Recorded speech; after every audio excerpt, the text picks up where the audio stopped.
Dandruff कैसे निपटे? Dandruff के कारण क्या हैं? डैंड्रफ का इलाज क्या है? और अन्य उपचार क्या है? डैंड्रफ के कारण। हालांकि डैंड्रफ का कारण पूरी तरह से समझा नहीं गया है, लेकिन वर्तमान में यह माना जाता है कि मुख्य कारणों में से एक खोपड़ी प्राकृतिक लिपिड बाधा का टूटना है, जो इसे आमतौर पर खोपड़ी में पाए जाने वाले सूक्ष्म खमीर द्वारा संक्रमण के संपर्क में छोड़ देता है।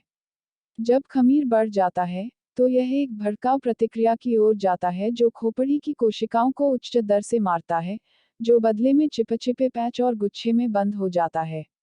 स्थिति की पहचान इस प्रकार की जाती है। सिर की त्वचा पर, बालों के माध्यम से और कपड़ों पर सफेद या स्पष्ट गुच्छे। सिर में खुजली होना जो लाल और सूजन वाली हो सकती है।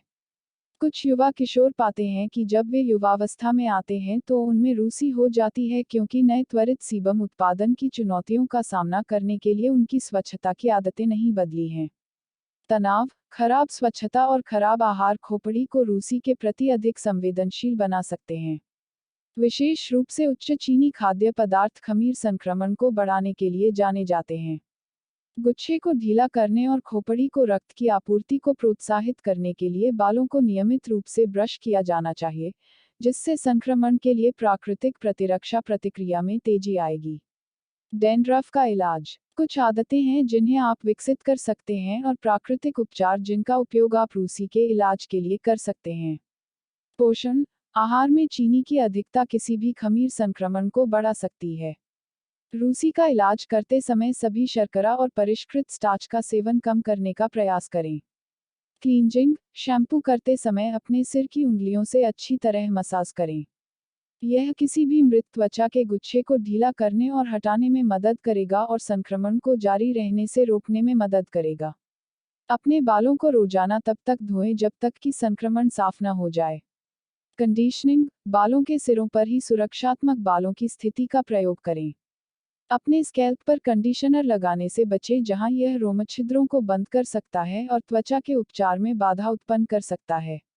अन्य उपचार। मालिश। उंगलियों के पैड से दिन में कई बार अपने स्कैल्प की मालिश करने से ही बालों के रोम में रक्त की आपूर्ति बढ़ेगी और मृत त्वचा के गुच्छे को ढीला करने में मदद मिलेगी। ब्रश करना। दैनिक आधार पर अपने बालों को अच्छी तरह से ब्रश करने से मृत त्वचा के गुच्छे को ढीला करने और हटाने में मदद मिलेगी।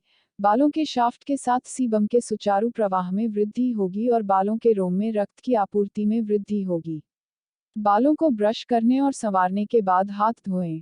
त्वचा के फंगल संक्रमण अत्यधिक संक्रामक होते हैं और शरीर के अन्य क्षेत्रों में पुनः संक्रमित और फैलना आसान होता है। यही कारण है कि अपने बालों को रोजाना धोना और किसी भी ढीले डैंड्रफ फ्लेक्स को ब्रश करना महत्वपूर्ण है, ताकि खोपड़ी के स्वस्थ क्षेत्र संक्रमित न हों।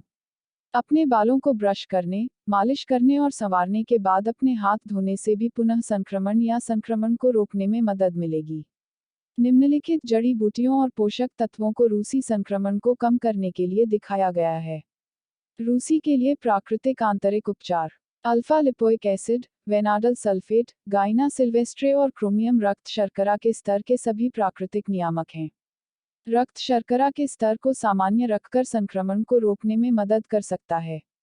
जैतून का पत्ता और अजवाइन की पत्ती दोनों प्राकृतिक प्रणालीगत एंटीफंगल एजेंट हैं। रूसी के लिए प्राकृतिक बाहरी उपचार। निम्नलिखित जड़ी बूटियों को सामयिक आधार पर फंगल संक्रमण को कम करने के लिए टॉनिक के रूप में इस्तेमाल किया जा सकता है। इन जड़ी बूटियों के अर्क या एलोवेरा जेल या विच हेज़ल में घुले उनके आवश्यक तेलों की कई बूंदें रूसी में खुजली और झड़ते हुए लक्षणों से बहुत राहत दिला सकती हैं।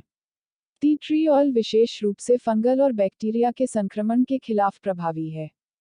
क्लेरी का जानकार। डेजर्ट सेज, यूकलिप्टुस, पित्त पापड़ा, जिनको बिलोबा, जिनसेन। अंगूर बीज निकालने, अंगूर आवश्यक तेल, अंगूर के दाना का रस, जुनिपर बेरी आवश्यक तेल, लवेंडर आवश्यक तेल, एक प्रकार का पौधा, हिना, ओरेगेनो, पोइक रूट। इन सभी चीजों के उपयोग से डैंड्रफ जा सकता है।